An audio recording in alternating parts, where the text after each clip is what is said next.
Hello student, bright future টিউটোরিয়ালসে তোমাদের সবাইকে welcome. আজকে আমি ওয়েস্ট বেঙ্গল বোর্ডের ক্লাস 7-এর তোমাদের অ্যানুয়াল এক্সামের জন্য তোমাদের প্রশ্নবিচিত্রা বইয়ের 3rd ইউনিট টেস্টের যে জিওগ্রাফি রয়েছে প্রশ্নবিচিত্রায়ের, তার সেকেন্ড স্কুলটার কোশ্চেনের অ্যান্সারগুলো করে দেখাবো। চলো শুরু করি আমরা। একাধিক বিকল্প থেকে সঠিক উত্তরটি শনাক্ত করে লেখো। প্রথমে কোশ্চেনটা দেখো, একের দাগে যে রয়েছে এগুলো সব মাল্টিপল চয়েস। যে কাল্পনিক রেখার উপর ভর করে পৃথিবী পাক খায় তা হলো, অ্যান্সারটা হবে কি ডি এরটা, পৃথিবীর অক্ষ। দুয়েরটা দেখো, উত্তর গোলার্ধে দীর্ঘতম দিন থাকে 21শে মার্চ, 21শে জুন, 23শে সেপ্টেম্বর, 22শে ডিসেম্বর, হবে 21শে জুন। তিনেরটা দেখো, প্রতিটি দ্রাঘিমা রেখায় হলো, অ্যান্সার হবে সি এরটা, অর্ধবৃত্তাকার।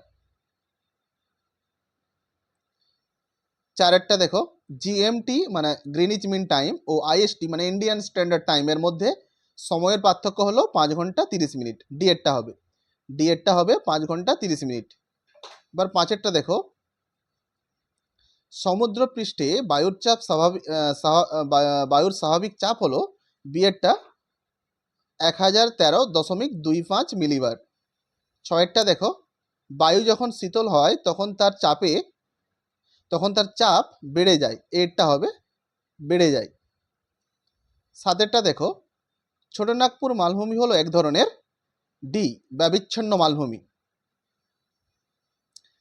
আটেরটা দেখো, প্রদত্ত যেটি ভঙ্গিল পর্বত নয় তা হলো, বি এরটা সাতপুরা।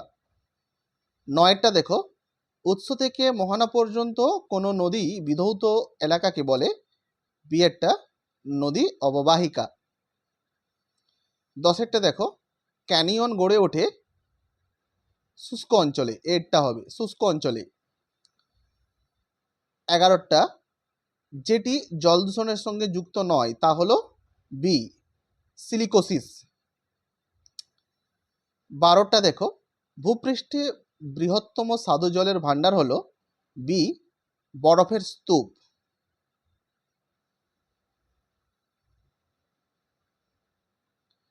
13টা দেখো, ইউক্রেনের চেরনোবিল বিপর্যয় যে সালে ঘটেছিল তা হলো, সি এরটা হবে 1986 সাল। 15টা দেখো, প্রদত্ত যেটি মাটি দূষণের সঙ্গে যুক্ত নয় তা হলো, ডি এই যে শিল্পায়ন, নগরায়ন, আধুনিক কৃষিকাজ, এগুলো সবকটি ঠিক হবে, ডি এরটা হবে সবকটি ঠিক। এবার 15টা, ইউরোপের বৃহত্তম হ্রদ হলো, সি ল্যাডোগা। 16টা, রুরের রানী হলো, বি এসেন। দেখো আমরা 16টা যে মাল্টিপল চয়েস ছিল সেগুলো কমপ্লিট করলাম। এবার চলো আমরা শুদ্ধ দিকে যাই। 2-এর দাগের, দ্রাঘিমা রেখাগুলি পরস্পর সমান্তরাল নয়, এটা হচ্ছে শুদ্ধ। নিম্নচাপের বায়ু সাধারণত ভারী হয়, এটা হচ্ছে অশুদ্ধ।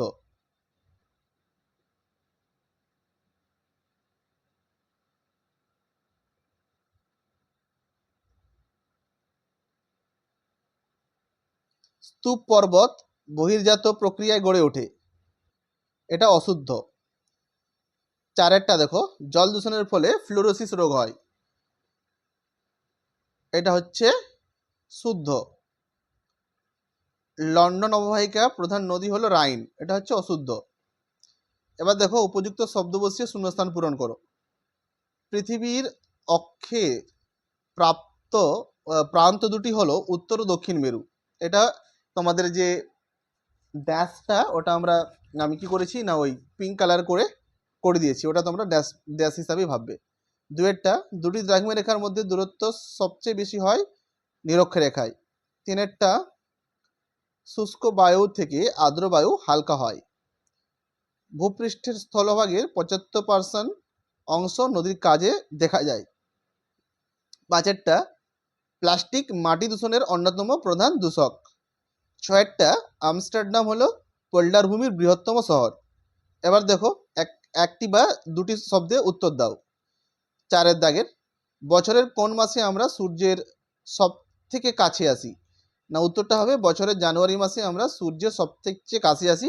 এটি পৃথিবীর অনুসুর অবস্থান নামে পরিচিত। জানো তো আমরা 3রা জানুয়ারি অনুসুর হয় আর 4ঠা জুলাই অপসুর হয়।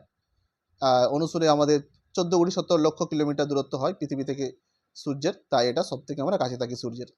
এবার দুয়েরটা দেখো, চীনের হুয়াংহো অববাহিকায় কোন সমভূমি গড়ে উঠেছে? না, চীনের হুয়াংহো অববাহিকায় লোয়েস সমভূমি গড়ে উঠেছে।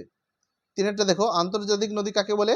না, যে নদী একাধিক দেশের মধ্যে দিয়ে প্রবাহিত হয় তাকে আন্তর্জাতিক নদী বলে, যেমন সিন্ধু, ব্রহ্মপুত্র প্রভৃতি। এবার দেখো চারেরটা, ইউরোপের কোন অংশ তুন্দ্রা জলবায়ু দেখা যায়?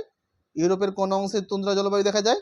না, ইউরোপের উত্তরাংশ, নরওয়ে, সুইডেন, ফিনল্যান্ড ও রাশিয়ার উত্তরাংশে তুন্দ্রা জলবায়ু দেখা যায়। এবার দেখো, রুড় অঞ্চলের প্রধান খনিজ সম্পদ কোনটি? না, রুড় অঞ্চলের প্রধান খনিজ সম্পদ হলো কয়লা।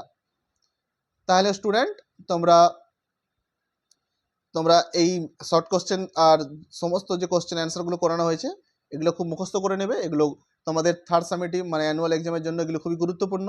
আর চ্যানেলটিকে তোমরা সাবস্ক্রাইব করে রাখবে, ভিডিওতে লাইক দেবে, আর তোমরা কমেন্টের মাধ্যমে অবশ্যই জানাবে তোমাদের ভিডিওটা কেমন লেগেছে। ধন্যবাদ।